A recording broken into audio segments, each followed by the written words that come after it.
Assalamualaikum warahmatullahi wabarakatuh. Berjumpa lagi dengan saya Kamaruzaman Bustamam Ahmad atau KBA. Kita akan coba mulai lagi kelas on the road kita. Pada kesempatan yang berbahagia ini saya akan menjelaskan satu konsep yang pernah saya temukan dalam bacaan saya. Sebuah istilah, saya lupa di mana saya temukan istilah tersebut, tapi setelah saya baca-baca dan saya ingat kembali, menarik juga, kita bisa diskusikan di channel saya. Istilah tersebut adalah hyper connected society. Hyper jadi HYPER, hyper connected seperti biasa, society jadi saya tidak tahu cara menerjemahkan dalam bahasa Indonesia, tapi yang dimaksud dari konsep ini adalah masyarakat yang sangat terhubung, sangat cepat dia terhubung hari ini antara satu sama lain, dan ini adalah pengaruh dari dunia ICT, kemudian ya dengan internet, era digital, kemudian dengan berbagai kemajuan sekarang, jadi menciptakan sebuah kondisi masyarakat begitu hyper, jadi tinggi sekali dan cepat sekali terhubung kita dengan orang lain. Dan kalau dulu yang bisa berhubungan sangat cepat adalah orang-orang tertentu, misalnya mereka yang menggunakan ya telegram, kemudian telepon, kemudian fax, kemudian muncul suatu invention, sebuah penemuan bagaimana orang pengen mendapatkan respon pada saat real time. Jadi pada saat kejadian orang pengen merespon, kemudian muncullah internet. Dan awalnya internet merupakan bagian dari ya alat persenjataan. Intinya yang mau saya bilang adalah kecepatan keterhubungan manusia waktu itu lebih banyak digunakan dalam dunia keamanan, dalam dunia spionase, dalam operasi intelijen. Jadi sekarang perangkat ini menjadi milik publik, jadi siapapun bisa menggunakan. Kita dulu membayangkan video call itu dalam film-film Hollywood, di mana seorang agen yang diturunkan ke lapangan, dia buka alat, kemudian ada rumah dia yang memiliki perangkat elektronik, dan dia bisa terhubung dengan branch dia, headquarters dia, atau pusat kantor dia di mana dia bekerja. Jadi yang kita bayangkan dulu dalam film-film Hollywood sekarang sudah menjadi kenyataan. Dan ini dalam bahasa saya sering menggunakan dengan tsunami informasi, jadi tidal wave, jadi gelombang yang sangat besar terhadap informasi, sehingga masing-masing manusia itu terkoneksi dengan sangat-sangat cepat, dan itu yang tidak bisa dihindari hari ini, sehingga dampaknya adalah orang mencari kesempatan, mencari apa yang bisa dijadikan sebagai lahan bisnis, kemudian apa yang bisa dijadikan sebagai bagian dari pengondisian suatu masyarakat. Dan hyper connected society ini sudah terjadi dalam dua dekade terakhir, dan ini sekarang sudah menjadi sangat booming, sehingga kita berada dalam kondisi hyper connected ini yang sangat cepat terkoneksi. Tetapi semua perangkat kehidupan itu tidak dipersiapkan dalam arti kata, ketika kita berada dalam hyper connected society, perangkat-perangkat yang ada dalam infoware dan brandware kita itu tidak pernah dipersiapkan, karena kecepatan informasi, kecepatan orang dalam mendapatkan informasi sesuatu, sesuatu informasi tidak dipersiapkan pada level ordinary, pada masyarakat umum, hanya orang-orang tertentu. Mungkin kita masih ingat dulu ketika kisah Nabi Sulaiman ketika ingin memindahkan istana Ratu Balkis kalau salah saya, dari negeri Sabak, dan salah seorang dari peserta rapat atau pertemuan Nabi Sulaiman memiliki kecepatan untuk memindahkan singgasana ratu tersebut dalam satu kedipan mata. Sebelumnya jin juga mengatakan dia bisa memindahkan sebelum Nabi Sulaiman bangkit dari duduknya. Jadi yang ingin digarisbawahi adalah kecepatan sesuatu itu awalnya tidak menjadi kekuatan ordinary peoples. Yang ingin saya katakan begini, anak kecil itu tidak dipersiapkan untuk bagaimana dia menghadapi ledakan informasi hari ini. Remaja juga demikian, tidak dipersiapkan bagaimana mereka menghadapi tidal wave ini, gelombang besar dari informasi ini, dan mereka berada dalam pusaran tersebut.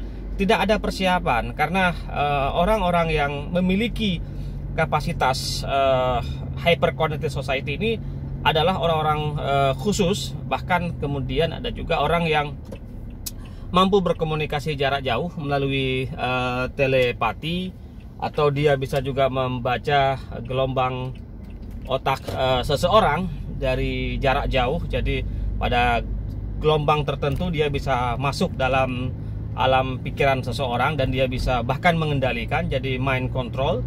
Kemudian ada juga mind reading, jadi orang membaca pikiran kita dari jarak jauh, dan itu sebuah kemampuan yang saya rasa tidak semua orang memiliki. Tetapi sekarang ketika informasi sangat cepat beredar dan orang merasa perlu untuk dengan berbagai informasi yang mereka kunyah, sehingga ini tidak ada persiapan. Dan apa dampak yang dirasakan hari ini? Kita berada dalam sebuah kubangan, dalam sebuah pusaran arus informasi. Kemudian itu yang merubah. Kalau dalam buku saya Masa Depan Dunia yang Kedua itu saya jelaskan tentang rekayasa baru kesadaran manusia, karena kondisi hyper-connected society ini adalah menjadikan orang cepat sekali merespon sesuatu, kemudian orang cepat sekali juga memutuskan sesuatu sebelum dia memberikan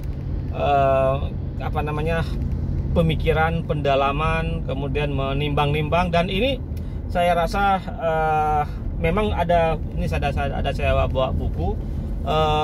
Ada satu buku yang sedang saya baca, yaitu bukunya siapa namanya ini, Daniel Kahneman, Thinking Fast and Slow. Dia peraih Nobel di bidang ekonomi, dan dia menceritakan bagaimana sekarang kecepatan orang berpikir, bagaimana orang berpikir cepat dan berpikir lambat, dan bagaimana orang memutuskan sebuah keputusan ketika dia berada dalam sebuah kondisi. Dan ada lagi saya punya satu buku Super Intelligent, itu Nick Bostrom tidak salah saya. Dia menceritakan bagaimana juga kecepatan manusia dalam hal intelijen dan bagaimana mesin bermain di situ. Nah, hyper connected society ini dibantu oleh teknologi.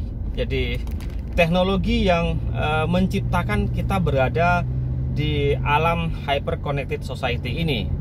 Dan ini juga awalnya kita menciptakan teknologi, invention demi invention itu untuk memudahkan kehidupan kita sehari-hari. Tetapi hari ini adalah sebaliknya, kuat dugaan bahwasanya informasi itulah atau internet itulah, kalau saya bilang internet atau digital itulah kemudian yang sekarang mengatur kita. Jadi saya tidak ingin mengatakan seperti ini, kita sekarang menjadi budak terhadap barang-barang elektronik yang ada di rumah kita. dan kita tidak punya lagi pilihan selain itu, dan tidak punya lagi choose atau ya keputusan-keputusan di luar itu, karena memang kita sedang berada dalam hyper connected society. Jadi kondisi ini sebenarnya memang sudah diprediksi oleh beberapa futurolog, ahli masa depan. Cuma yang kita sayangkan hari ini adalah kondisi ini sampai di mana titik kemudian ketika our mind itu become once. Jadi otak kita, cara berpikir kita menjadi satu. Ini memang ada satu buku tentang Global Mind. Global Mind, tidak salah saya itu dari bukunya Al Gore. Kemudian ada juga Kishore Mahbubani, dia menjelaskan tentang one word. Jadi orang tiba-tiba dengan hyper connected society ini berpikir seragam.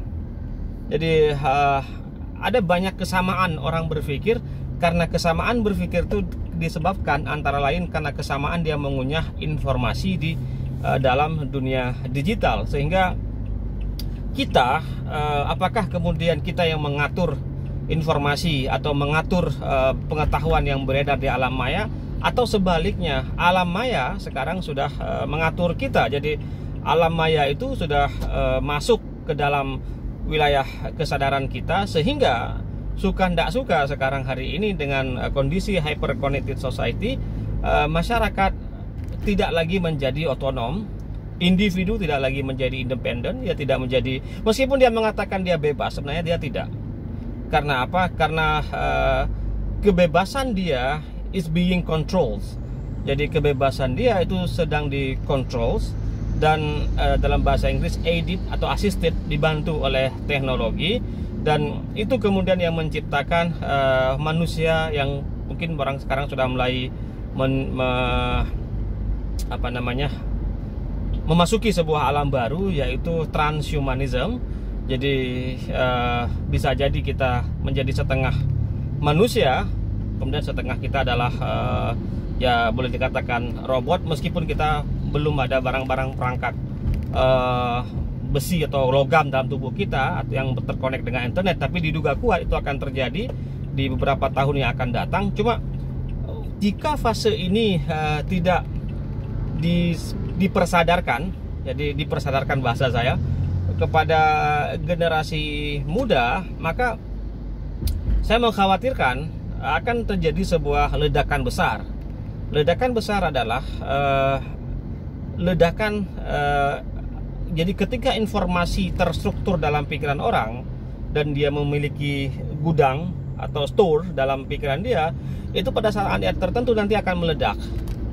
Bukan karena overload, karena ada keterhubungan informasi yang dimasuki dalam alam pikirannya, kemudian kesadaran dia tidak tidak lagi murni diproduksi dari jiwa dia. Maka sangat boleh jadi, saya tidak tahu nanti orang, mungkin kalau istilah pernah saya sampaikan sebelumnya, dengan hyper connected society ini kita akan menjadi manusia, bisa jadi zombie. Jadi ordinary life, kita menjalani kehidupan sehari-hari, tapi it become more like a zombie. Jadi kita seolah-olah seperti zombie. Dan kalau ini terjadi, saya memprediksi, maka di 2045 atau 2060, maka saya tidak mengatakan bahwasanya ini adalah sebuah rekayasa teknologi, how we become a god, atau how we adopt the technology, God teknologi Tuhan, atau bagaimana orang sekarang bicara tentang aging, kemudian bagaimana orang bicara tentang living di another space di luar sana.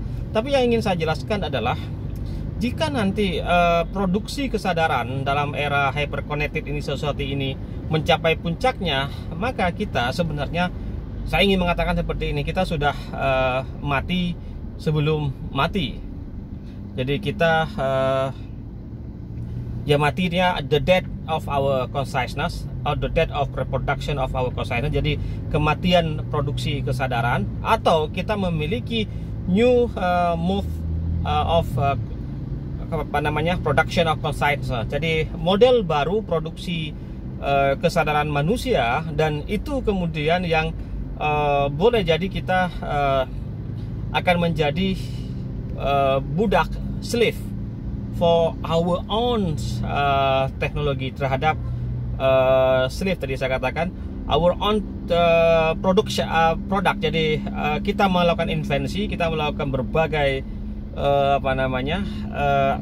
penemuan, kemudian kita bangga dengan peningkatan sains, dan kita bangga ada di level on the top di dalam dunia ICT. Tapi saya menduga nanti karena setiap temuan yang dihasilkan invention itu oleh manusia jenius, oleh manusia kreatif, jarang ada sebuah jadi antisipasi di ujung. Jadi dia ada sebuah kondisi pengetahuan di mana jika ditemukan hal ini, maka puncaknya ketika dia menjadi sebuah ledakan, apa yang akan terjadi di ujung sebuah penemuan tersebut. Jadi dulu orang menemukan listrik, kemudian telepon, kemudian menemukan berbagai penemuan di barat sana, kemudian bagaimana ulama dan ilmuwan muslim menemukan berbagai konsep. Tetapi di ujung itu apa yang kita hadapi hari ini? Penemuan-penemuan yang ada pada manusia, terlebih lagi dalam dunia kesehatan, it become just trial and error. Kita mencoba dan artinya coba kepada manusia, tetapi kita tidak pernah memprediksi apa yang akan terjadi di ujung percobaan tersebut. Saya tidak ingin mengatakan ketika ada seorang ilmuwan harus gila dulu sebelum dia menulis sebuah buku yang itu menjadi sebuah proses dari dia reborn. Saya tidak ingin mengatakan juga ada spiritualis yang mereka juga mengalami krisis dalam kebatinan mereka, kemudian baru mereka menjadi sebuah orang yang tercerahkan, enlightened. Dan yang ingin saya katakan begini, jika kemudian teknologi mampu membuat manusia reborn, nah ini apa yang akan terjadi? Dulu orang terjadi proses reborn dengan proses spiritual, orang terjadi proses enlighten dengan intelektual. Tetapi bagaimana kemudian jika teknologi membantu kita dalam proses kehidupan kita di masa yang akan datang dalam persoalan kelahiran kembali manusia atau reborn, atau orang yang tercerahkan? Bahasa sederhana seperti ini, saya tercerahkan karena saya dibantu oleh teknologi yang itu menjadi asupan gizi dalam jiwa saya. Dan ini saya tinggalkan persoalan ini kepada para pemirsa saya. Ini saya sudah mau sampai di Jambutape. Saya tinggalkan karena ini pertanyaan besar. Kalau dulu kita dalam era bukan hyper-connected society, orang mau tercerahkan, reborn, apapun lah istilahnya, goncangan batin, because of spirituals, because of intellectual. Kalau hari ini dibantu oleh teknologi, kita tercerahkan dan kita merasa berutang budi pada teknologi yang kita ciptakan sendiri, apa yang akan terjadi di ujung dari rekayasa proses pembuatan atau penciptaan dari hyper connected society. Demikian para sahabat, kelas on the road kita hari ini. Saya tinggalkan pertanyaan ini kepada Anda. Silahkan komen di bawah kalau Anda merasa ini sebuah pertanyaan yang perlu dijawab dalam abad 21 ini dan ke depan, karena ini persoalan yang akan menjadi masalah universal. Akhirul kalam, assalamualaikum warahmatullahi wabarakatuh.